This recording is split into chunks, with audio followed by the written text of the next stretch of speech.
Começamos então a trabalhar o conjunto de ideias produzidas pela imaginação, que aqui para nós é o mais importante. Bem, já trabalhamos o grupo de ideias definido como substância ou essência, o grupo de ideias definido como acidentes ou modos. E agora começamos o grupo definido como relações. Essas relações elas se dividem em relações de ideias. Olha, ideia é alguma coisa produzida pela mente humana. E relações de fato. Fato, fenômenos, são coisas exteriores a nós. Pensar na maçã é uma ideia. Comer a maçã é um fato. Então, eu posso relacionar ideias ou eu posso relacionar fatos, fenômenos. As relações de ideias, elas operam por comparação. Então, eu tenho uma ideia, outra ideia, outra ideia, outra ideia, outra ideia. Eu associo essas ideias e a partir dessa associação, eu produzo um tipo de conhecimento específico. Então, as relações geram conhecimentos. E essas relações podem ser de ideias ou de fatos. Afinal, eu comparo fatos. Eu comparo fenômenos.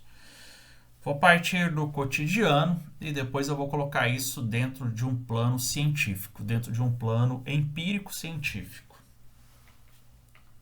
Eu falo em frutas, e aqui eu tenho mexerica, banana, maçã, e eu vou aumentar um pouquinho aqui a minha imagem para facilitar.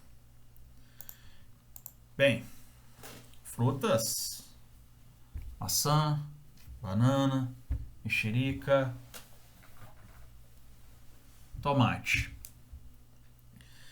Perceba que eu posso pensar nessas coisas ou eu posso experimentar essas coisas. Tanto experimentando, como uma como outra, eu posso comparar o sabor delas por meio da experiência, ou eu posso comparar ideias que não dependem da minha experiência. É por isso que as relações se dividem em relações de ideias e relações de fato. Porque eu produzo tanto conhecimento pela simples capacidade de pensar, como eu também produzo conhecimento pela capacidade de sentir. Então, a relação de ideias produz conhecimento por comparação. E a relação de fato produz conhecimento a partir da experiência. Em um e outro, eu tenho conhecimentos científicos distintos. Um conhecimento é puro ou a priori. Vou destacar aqui. E o outro conhecimento é empírico ou a posteriori, que eu vou destacar aqui. Então, para David Hume, nós temos dois tipos de conhecimento específico. Aquilo que é matemático, e matemática para David Hume é somente geometria, aritmética e álgebra. Perceba que em relação a Descartes, em Descartes é geometria e aritmética. Aqui foi acrescentado álgebra. E em David Hume, as ciências empíricas são as ciências não matemáticas. Fica mais fácil entender isso, são as ciências não matemáticas. Se facilitar a sua vida, são as ciências que dependem dos sentidos. Só que, para David Hume, aquilo que não é matemática é ciência empírica. Então é dividido dessa forma, o que é matemática e o que não é matemática. Eu tenho a ciência matemática, a ciência não matemática, a ciência não matemática eu chamo de ciências empíricas. As ciências matemáticas são as únicas relacionadas a ideias. E as ciências não matemáticas, então, portanto, empíricas, são aquelas relacionadas a fato, a fenômenos da natureza. A exemplo do que ocorre na biologia, na física, na química. Bem, aqui vale um comparativo interessante. Lá no canal, na aula de David Hume, parte 3, David Hume, Teoria do Conhecimento e Empirismo, parte 3, eu menciono para vocês a questão da razão aqui no aparelho representacional proposto por Hume. Vou diminuir ele. Está aqui. Acontece que eu deixei lá de stand-by que a mente humana, a razão humana iria entrar aqui. Beleza? Tá. Se liga no que eu vou te dizer agora. Eu só queria naquele momento que você entendesse que em David Hume existe matemática. A razão em David Hume não é uma faculdade separada da imaginação e da memória. A razão em David Hume é a própria mente humana, composta pela memória e pela imaginação. Então não está separado. Então, mente humana ou razão humana em David Hume é a composição da imaginação com a memória. Então você usa a razão, você raciocina por meio da mente humana, fazendo uso ou da memória para lembrar ou da imaginação para criar. Porque a imaginação são ideias criadas e para David Hume a matemática é criada. É por isso que o David Hume vai dizer que a matemática não é inata. Porque segundo Platão, segundo Descartes, a matemática é inata porque ela nasce com você. David Hume vai dizer, a matemática não é inata. A matemática ela é pura. Ou seja, ela não depende da experiência. Porque a matemática são ideias que independem da experiência, são ideias criadas e não são criadas com base nos fenômenos. São criadas a partir de comparativos. 1 mais 1, isso é um exemplo de comparativo. E aí, o que acontece? Então tá aqui, ó, que fique gravado. Matemática em David Hume é uma ideia criada pela imaginação. E a imaginação é uma das faculdades que compõe a razão humana, assim como a memória. Então, a matemática deriva da razão. Mas qual parte da razão em David Hume? A imaginação. Beleza? Importantíssimo isso. E eu falei para você que a matemática é uma ideia criada.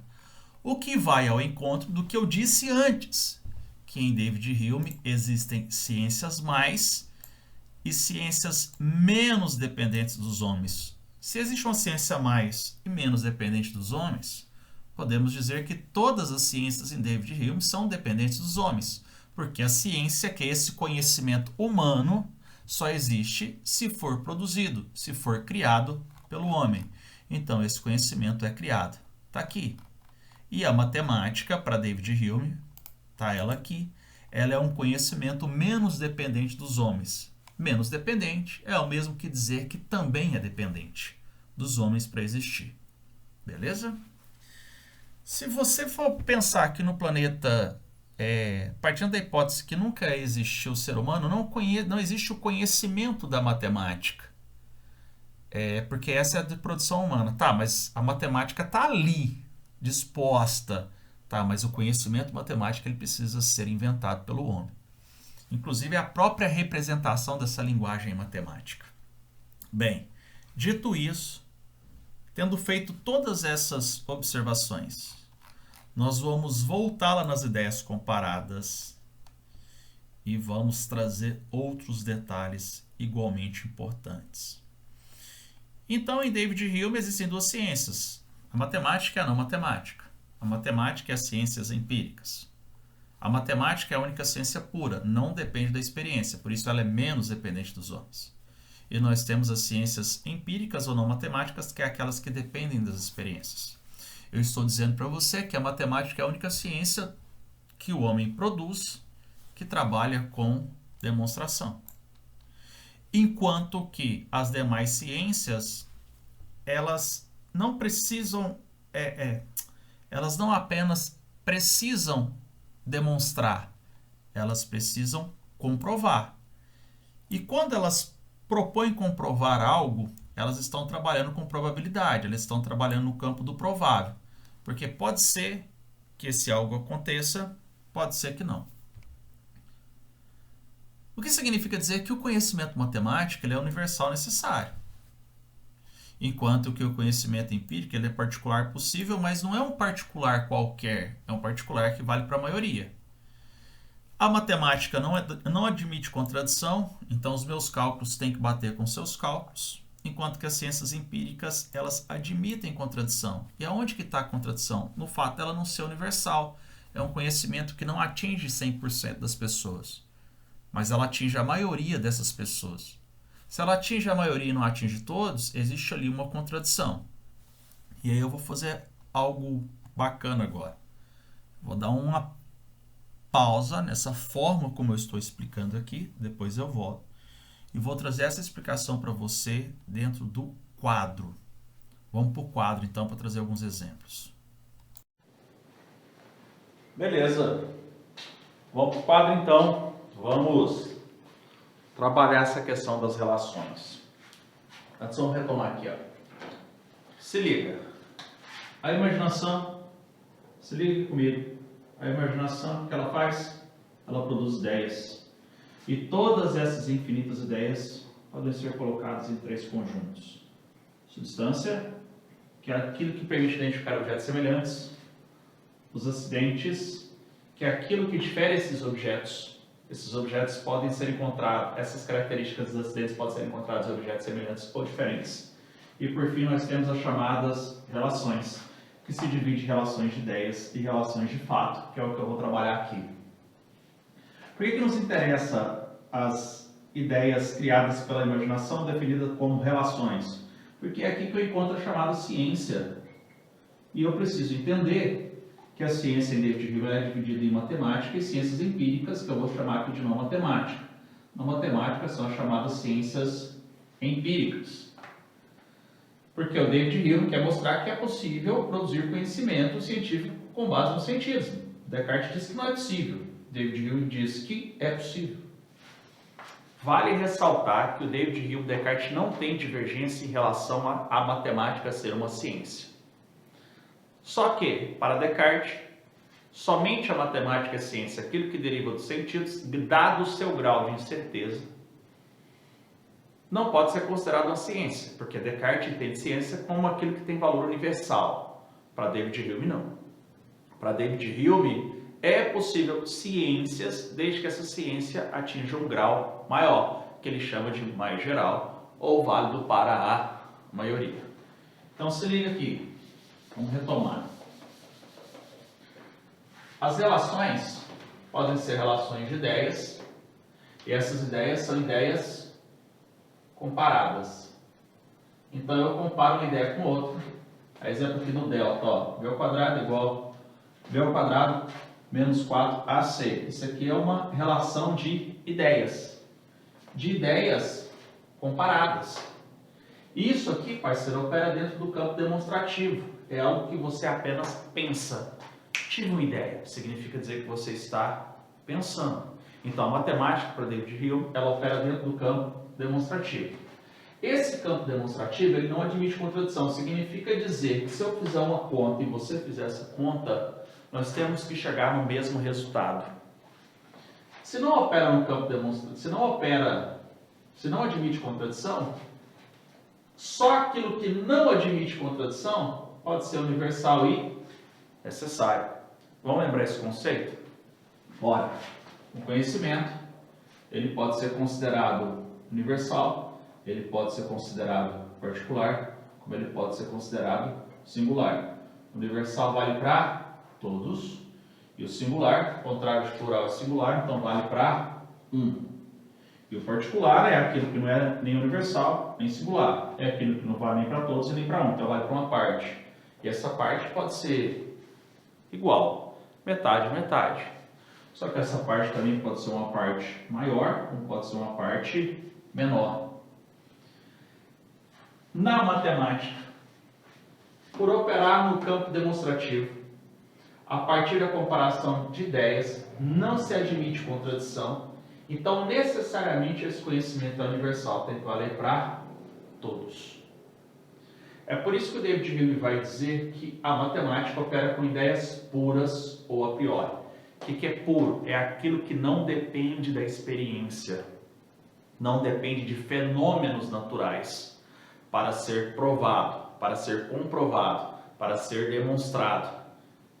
E aí, a gente pode fazer um exemplo assim, ó. aquela coisa básica, que você coloca 2x menos 4 é igual a 8. 2x é igual a 8 mais 4. X é igual a 12 sobre 2, x é igual a 6. Perceba que aqui eu tenho uma operação mental, fruto unicamente de ideias. Ideias que não dependem da experiência. Todos precisam chegar a esse resultado, considerando que ele esteja correto. Isso aqui não é encontrado na natureza, isso é unicamente a percepção humana, isso é só uma ideia. Não existe isso lá fora. Isso é uma criação nossa, da nossa mente. Não tem erro. Agora, a partir do momento que eu começo a pensar as relações de fato, eu começo a pensar fenômenos, eu começo a pensar aquilo que ocorre na natureza. Se a matemática produz conhecimento universal, as ciências da matemática, que são as ciências empíricas, elas não produzem conhecimento universal, então eu vou tirar. Elas produzem conhecimento particular. Mas uma ciência empírica, para que ela seja ciência, segundo David Hume, esse conhecimento tem que ser válido para a maioria. Se esse conhecimento não for válido para a maioria, naturalmente ele vai ser válido para a minoria ou apenas para um. Então isso aqui não é ciência, mas isso aqui é ciência empírica. E o que é ciência empírica? É uma ciência que depende de fenômenos da natureza. E esses fenômenos naturais têm que valer para a maioria das pessoas. Se não valer, isso aqui é chamado de opinião. Então, David Hume quer mostrar que é possível produzirmos conhecimento que vale para a maioria. E essas coisas que produzem conhecimento válido para a maioria recebem o nome de ciências empíricas. Então, está explicado. David Hume quer provar isso aqui. Exemplo, vacina. Vale para a maioria? Vale. Ela falha? Falha. Então, vale para todos? Não. O que significa dizer que a biologia é uma ciência empírica. Ela opera dentro do campo do provável. Ou seja, vale para a maioria. Ela tem um percentual de falha.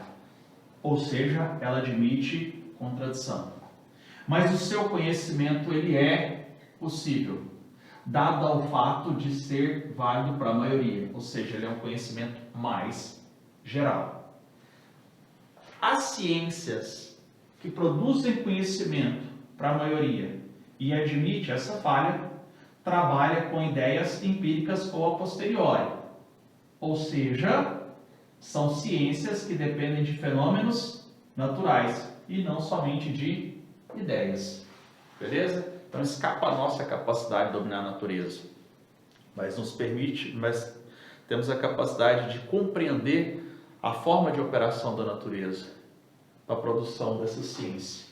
Então, o que são ideias puras? São ideias que não dependem da experiência. O que são ideias empíricas? São ideias que dependem da experiência. A matemática pode ser produzida independente dos fenômenos naturais, e as ciências empíricas, elas dependem dos fenômenos naturais. Tá bom?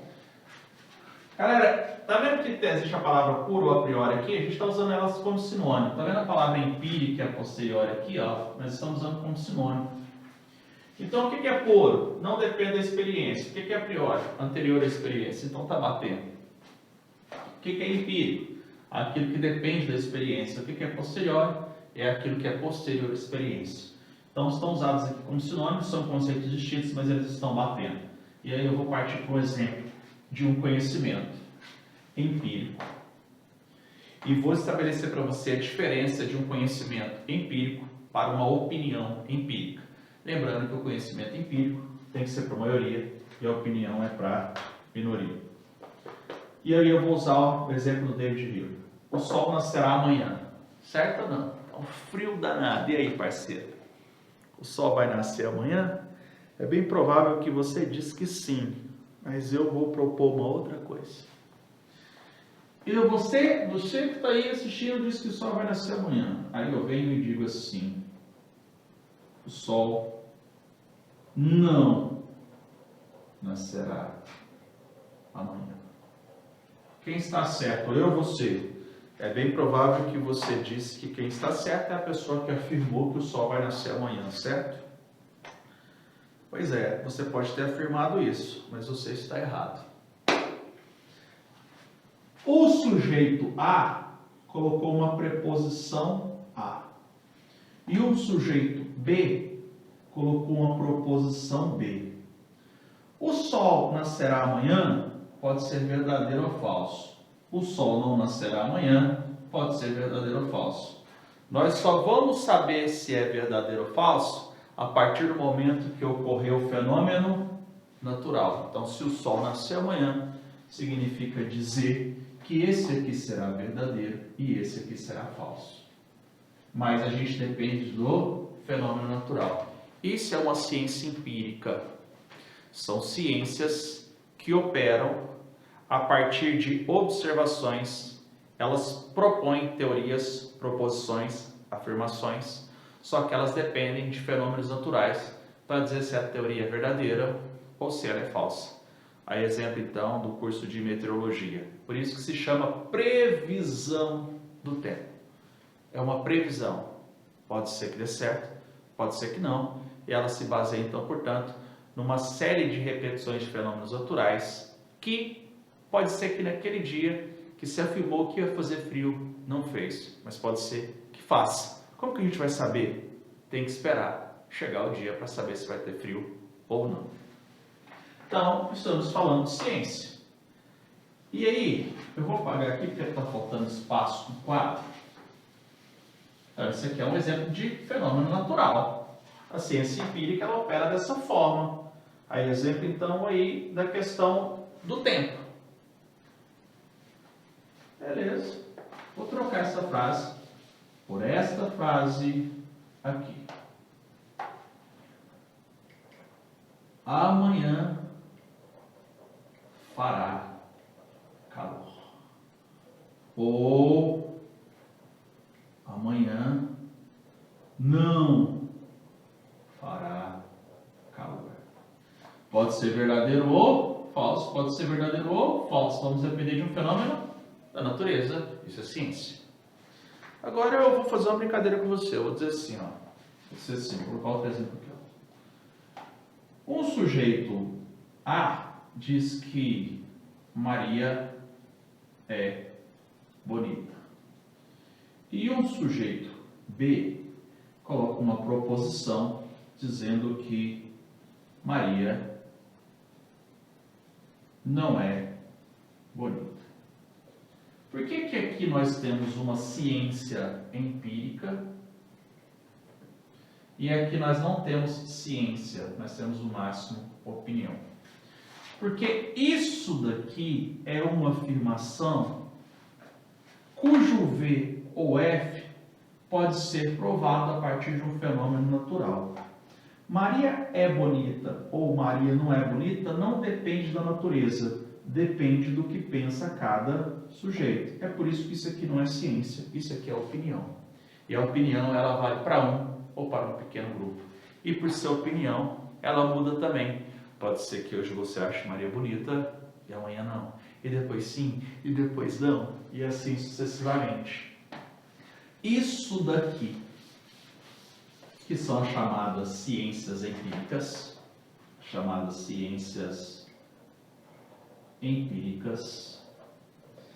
é a ciência em David Hume que depende do hábito. O que é hábito? O hábito é um processo de operação da mente humana que ocorre na imaginação. Seja ela natural ou arbitrária, cujo princípio de causalidade é responsável por uma sucessão de ideias semelhantes no tempo e no espaço, porque amanhã pode fazer calor, como pode fazer frio, como forma de prever o futuro. O hábito, então, vai além da experiência, porque o amanhã não chegou, mas eu consigo prever. E é a partir do hábito que agem nos cientistas observando a natureza. Então, David Hume vai dizer que o hábito ele tem um fator que é psicológico na previsão. Eu vejo um fenômeno acontecer sempre e eu não tenho a garantia de que esse fenômeno vai acontecer amanhã. Então, a afirmação de que esse fenômeno vai acontecer amanhã com base no fato de sempre estar repetindo, não se encontra na natureza, se encontra em mim. Então, é um fator psicológico. O que faz com que as ciências empíricas dependam em alguma medida da subjetividade do sujeito, que é essa questão psicológica presente em David Hume, e é a crítica que muitos fazem a David Hume a respeito do seu ceticismo. Ceticismo, lembrando em filosofia que ceticismo refere-se àquela pessoa que nega a possibilidade de se encontrar um conhecimento. Para David Hume, esse ceticismo ele existe na medida em que não existe a universalidade do conhecimento, mas existe um conhecimento que é provável e esse conhecimento provável está mais no sujeito do que na natureza, visto que aquilo acontece tanto que a gente passa a acreditar, então existe o elemento de crença que aquilo vai se repetir, fazendo com que as ciências empíricas tenham a forte presença de um caráter subjetivo. Bacana! Voltamos para aquele outro esquema agora. Eu faço a leitura final para você do conceito de ciência em David Hume e a questão do ceticismo.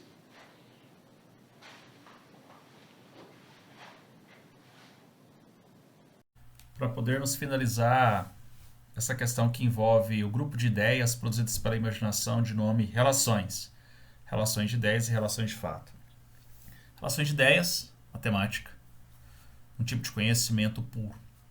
Relações de fato, ciências empíricas ou não matemáticas, que é um grupo de ideias que dependem dos fenômenos naturais para que sejam comprovados. E é nessas relações de fato que nós temos o grupo de ideias onde se encontra a gênese do hábito. E por fim, está colocado aqui, encerrando todo esse processo que nós trabalhamos a respeito da classificação das ideias aí produzidas pela imaginação. E falando um pouquinho a questão do ceticismo, de como opera a ciência em David Hume. São esses três grupos de ideias da imaginação. Quais grupos? Substância, acidentes e relações, que permite afirmar que Hume é cético diante das ciências empíricas. Cético é aquele que afirma a impossibilidade de se encontrar um conhecimento verdadeiro. Lembrando que essa definição seria verdadeiro daquilo que é universal, né? Então, verdade é aquilo que é universal. Por isso que diz que David Hume é cético diante das ciências empíricas, porque não existe essa universalidade do conhecimento. Todavia, Hume não chega a colocar em interdição a ciência, embora põe-lhe uma base, um fundamento caprichoso. Está aqui o fundamento caprichoso que eu vou destacar aqui em amarelo. O fundamento da ciência é o costume, o hábito, a associação de ideias. Fenômenos naturais, psicológicos, que provocam em mim a crença na realidade no mundo exterior. Afinal, se uma coisa sempre aconteceu, eu sou levado a acreditar que ela vai continuar ocorrendo. Daí o caráter psicológico, então, portanto, subjetivo das ciências empíricas. E aí, no final, eu acrescento. Eu estou convencido de que amanhã sairá o sol, mas é somente porque estou habituado a vê-lo sair todos os dias. E entre dizer que o sol vai nascer ou não vai nascer, eu vou optar por afirmar que ele vai nascer, mas não com base em nenhum fenômeno natural, com base na minha crença de repetição, visto que desde o meu nascimento eu vejo o sol nascer. E isso traz uma insegurança dentro das ciências empíricas. Tá bom? Galera, é isso aí. Agora a gente vai continuar em ideias ou representações problemáticas na teoria do David Hume e a gente encerra. Fechou? Vou gravar esse vídeo sobre ceticismo. Importante, né? Então tá aí, ceticismo. Se eu te explicar uma coisa, se liga aquilo que eu vou dizer. Nós temos filósofos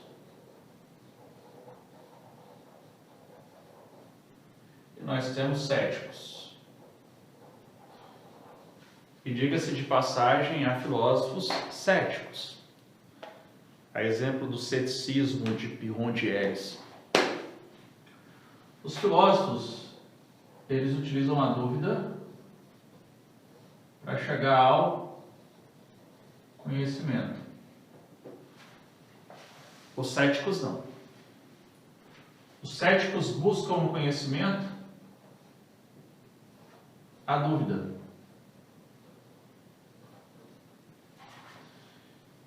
E aí muda tudo. Porque a dúvida aqui ela opera como meio. Então quando o filósofo pensa por quê, que, se, como, será, perceba que é uma indagação que visa produzir conhecimento. Então a dúvida é meio. Os céticos já buscam no conhecimento a dúvida. Então, se para os filósofos a dúvida é meio para chegar ao conhecimento é fim, é finalidade. Mas para os céticos, a dúvida é o fim. Eles buscam no conhecimento a dúvida, então eles indagam sobre esse conhecimento. Na tradição filosófica, o conhecimento, para ser verdadeiro, ele precisa ser apodítico, um juízo apodítico. Ou seja, ele precisa ser universal e necessário. Porque a questão da verdade, ela está presente dentro da filosofia e ela continua a ser uma questão central dentro da filosofia. Então, se esse conhecimento não puder ser universal, significa dizer que ele admite dúvida. É por isso que em David Hume, alguns vão dizer que o David Hume é cético diante das ciências. Por quê? Porque o conhecimento das ciências empíricas não é universal. Então existe ali uma dúvida. Se existe dúvida, as pessoas vão chamar o David Hume de cético. Entender o porquê, a crítica ao David Hume e o fato de chamá-lo de cético, mas veja lá, não significa dizer que Hume nega a possibilidade das ciências empíricas. Ele admite. E ele admite essa falha. E se ele admite essa falha, poxa, então se ele admite, ele, em alguma medida, ele é um cético. Bem, o fato é, David Hume não procura a dúvida. Ele procura o conhecimento e ele admite a impossibilidade de se universalizar o conhecimento quando você não opera com ideias, mas com fenômenos, visto que o fenômeno é uma coisa exterior ao homem e não depende, então, portanto, da sua simples capacidade de pensar, mas da própria lei que rege a natureza. Galera, é isso aí. Um abraço.